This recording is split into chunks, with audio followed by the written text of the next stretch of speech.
મિત્રો હું છું પરમાર અનિશા, તમે જોઈ રહ્યા છો લોક સામના ન્યૂઝ। તો જોઈએ આજના સમાચાર ચહેરાથી અમારા રિપોર્ટર। પંચમહાલ જિલ્લાના શહેરા તાલુકા પંચાયત ખાતે આજે સામાન્ય સભાનું આયોજન કરવામાં આવ્યું હતું। તાલુકા પંચાયતની નવી સરકાર રચાયા બાદ વિવિધ સમિતિની રચના કરવામાં આવી હતી, જેમાં કારોબારી સમિતિ તેમજ સામાજિક ન્યાય અધિકારી સમિતિનો સમાવેશ થાય છે। તાલુકા પંચાયત પ્રમુખ વિક્રમભાઈ પકીની અધ્યક્ષતામાં યોજાયેલી આ સામાન્ય સભામાં તાલુકાના વિકાસલક્ષી પ્રશ્નો અંગે વિસ્તૃત ચર્ચા કરવામાં આવી હતી। ઉપરાંત ગામ પંચાયતના વિભાજનની દરખાસ્તો પર પણ વિચારણા કરવામાં આવી હતી। સભા દરમિયાન કેન્દ્ર અને રાજ્ય સરકારની આવાસ યોજનાઓના અમલીકરણ તેમજ લાભાર્થીઓને વધુ સારી રીતે લાભ મળી રહે તે અંગે પણ ચર્ચા કરવામાં આવી હતી।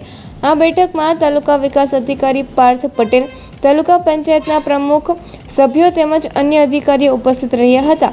તાલુકાની આજે સામાન્ય સભા યોજવામાં આવી, જેની અંદર 7 ગામ પંચાયતોનું વિભાજનની દરખાસ્ત કરવામાં આવેલી હતી, જેની અંદર નીચે મુજબ છે। તો ચારીમાંથી ખુટખર ગામ પંચાયત અલગ કરવા માટે દરખાસ્ત કરી, બોરિયામાંથી કાટેલા ગામ પંચાયત અલગ કરવા માટે દરખાસ્ત કરી, મોરમાંથી ઉંડારા ગામ પંચાયત, કોઠામાંથી આસુદરિયા, વાડીમાંથી નવી વાડી, ડોળિયા અને જૂની વાડી, આમ 3 પંચાયતોનું વિભાજન કરવાનું થાય છે।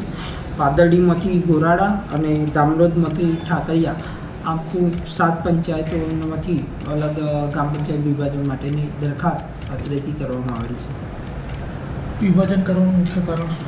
વિભાજન કરવાનું મુખ્ય કારણ એ છે કે પંચાયતોનો બહુ મોટી 5,000થી વધુ વસ્તીવાળી પંચાયતો છે અને બધી જગ્યાએ છૂટી છવાયા વસ્તી હોય તો લોકોને જવાની તકલીફ પડે। જો વિભાજન થાય તો લોકોને સરળતાથી પંચાયત ખાતે લાભ મળી રહે અને સરકારની બધી યોજનાઓનો લાભ મળે। એના અનુસંધાને ગ્રામ પંચાયતથી ઠરાવ થઈ અને દરખાસ્ત થતાં આપણે આ બધી પંચાયતોને અલગ કરવામાં આવે છે।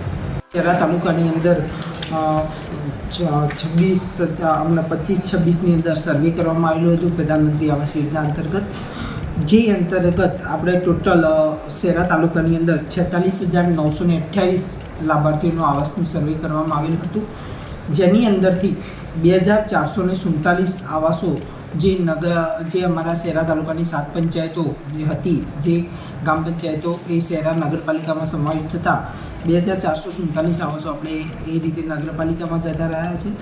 અને એ રીતે જોઈએ તો ટોટલ તાલુકા પંચાયતની અંદર 44,441 આવાસોનું ટોટલ સર્વે થયેલું હતું, જેની અંદરથી સરકારશ્રીમાં જે તમામ આવાસો ગયા એમાંથી સરકારશ્રીમાંથી 37,041 આવાસો મંજૂર થઈને આવેલા છે અને એ તમામ અને બાકીના 7,440 આવાસો જે લાભાર્થીઓ છે જેમના આવાસો દેખાતા નથી, જે મંજૂર થઈને આવેલા નથી, જેનું કારણ અમે સરકારશ્રીમાં માગતા એ સરકારશ્રી વિગતવાર કારણ સહિત પણ આપને જણાવશે, એટલે હવે એમને વિગતવાર પંચાયતોને જાણ કરીશું। હાલમાં 37,041 આવાસ મંજૂર થઈને આવેલ છે।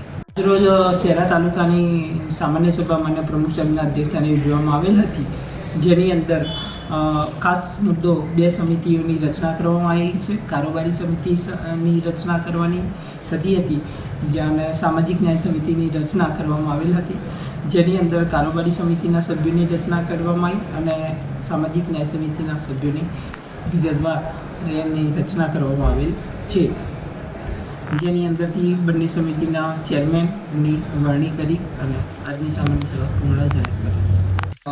ફરીથી લાભ મળ્યો હોય તો એ પણ આપણે રદ કરવા માટેની આગળની કાર્યવાહી કરીએ, એ રીતે અમને વિગતવાર સમજૂત કર્યા।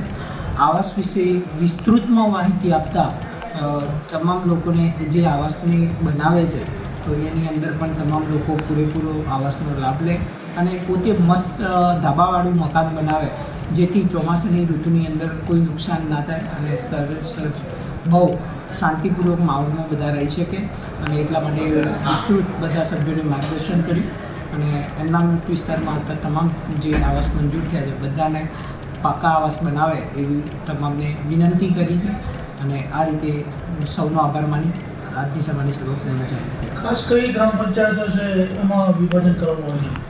ખાસ કરીને આપણે 7 ગામ પંચાયતોનું વિભાજનની વાત થઈ તો એક ચારીમાંથી ખુટખર ગામ પંચાયત લીધી છે, પછી ચારીમાંથી ખુટખર, મોરમાંથી ઉંડારા, પછી દામલોદમાંથી ઠાકરિયા, પછી પાદરડીમાંથી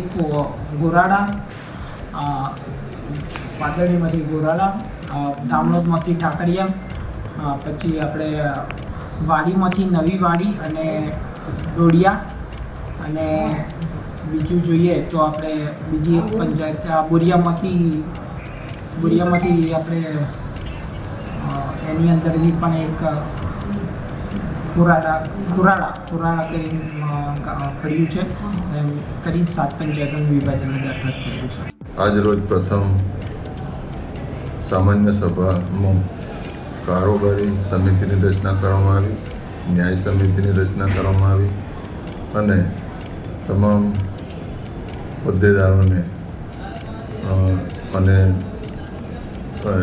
ટેકનિકલ વિભાગમાંથી આવેલા અધિકારીશ્રીઓને સૂચનાઓ આપવામાં આવી, જેવી કે વીજળીની સમસ્યા હોય, પાણીની સમસ્યા હોય, આવાસની સમસ્યા હોય કે